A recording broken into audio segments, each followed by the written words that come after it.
राजा दशरथ ने अपनी रानी कैकेयी को यह वचन दिया था कि वह अपना मनचाहा वर उनसे मांग सकती हैं, और उस वचन के अनुसार रानी कैकेयी ने राम के लिए 14 वर्षों का वनवास मांग लिया, जिससे कि महाराजा दशरथ के बाद कैकेयी के पुत्र भरत जी को अयोध्या का उत्तराधिकारी घोषित किया जा सके।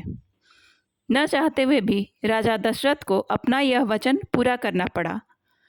राम जी के वनवास का समाचार सुनकर छोटे भाई लक्ष्मण ने भी उनके साथ ही वन जाने का निर्णय कर लिया।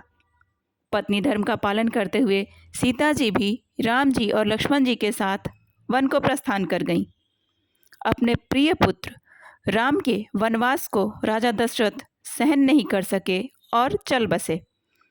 इधर ननिहाल से लौटे भरत जी जब सारी बातों से अवगत हुए तो वह अपने बड़े भाई को वापस लाने के लिए गए, परंतु राम जी तो माता कैकेयी की इच्छा और अपने पिता के वचनों का पालन कर रहे थे, वो वापस नहीं आए।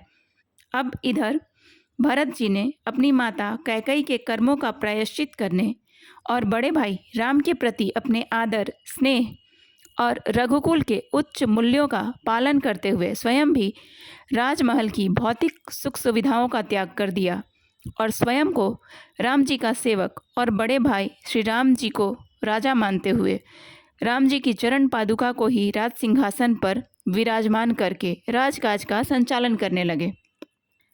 राम जी लक्ष्मण तथा सीता के साथ पहले ही वन को जा चुके थे। अब भरत जी भी नंदीग्राम में कुटिया बनाकर एक तपस्वी के रूप में जीवन बिताने लगे। नंदीग्राम के वन में कुटिया में रहते हुए भरत जी जहाँ कंदमूल खाते, जमीन पर सोते और नदी तालाब का पानी पीते थे। अपने तीनों भाइयों को वन में वनवासियों का जीवन व्यतीत करते हुए देखकर छोटे भाई शत्रुघ्न ने भी राजमहल का त्याग कर दिया। उन्होंने बिना किसी को कहे या बताए भरत भाई की कुटिया के बाहर ही तपस्वी का जीवन जीना शुरू कर दिया। एक दिन जब माता कौशल्या ने शत्रुघ्न की पत्नी श्रुतकीर्ति को अकेले घूमते देखा तो शत्रुघ्न जी के बारे में पूछा। तब श्रुतकीर्ति ने बताया कि उन्होंने अपने पति को पिछले 13 वर्षों से कहीं नहीं देखा है और ना ही उनके बारे में उन्हें कोई जानकारी है। ऐसे में माँ कौशल्या शत्रुघ्न जी को ढूंढने निकल पड़ी। जब वो नंदीग्राम के रास्ते में पहुंची तो उन्हें वहाँ भरत जी कुटिया बनाकर तपस्वी के वेश में दिखे और उस कुटिया के बाहर शत्रुघ्न जी भी एक चट्टान पर सोते हुए मिले। उन्हें ऐसी स्थिति में देखकर कौशल्या जी का गला भर आया। रूंधे गले से कौशल्या जी ने आवाज़ लगाई और इस तरह पत्थर पर सोने का कारण पूछा। तब शत्रुघ्न जी ने बताया कि जब बड़े भाई राम माता सीता और लक्ष्मण जी के साथ वनवास भोग रहे हैं तथा भरत भाई भी नंदीग्राम के वनों में हैं, एक तपस्वी का जीवन बिता रहे हैं, तो ऐसे में वो राजमहल की सुख सुविधाओं का उपभोग कैसे कर सकते हैं।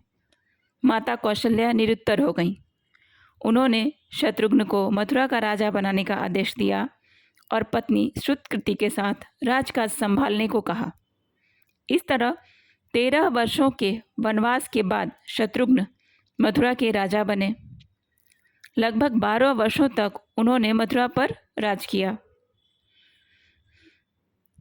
कई स्थानों पर यह भी बताया गया है कि तीनों भाइयों की अनुपस्थिति में अयोध्या का राजकाज शत्रुघ्न जी ही चला रहे थे, परंतु अयोध्या का राजकाज तो भरत जी स्वयं नंदीग्राम से संचालित कर रहे थे।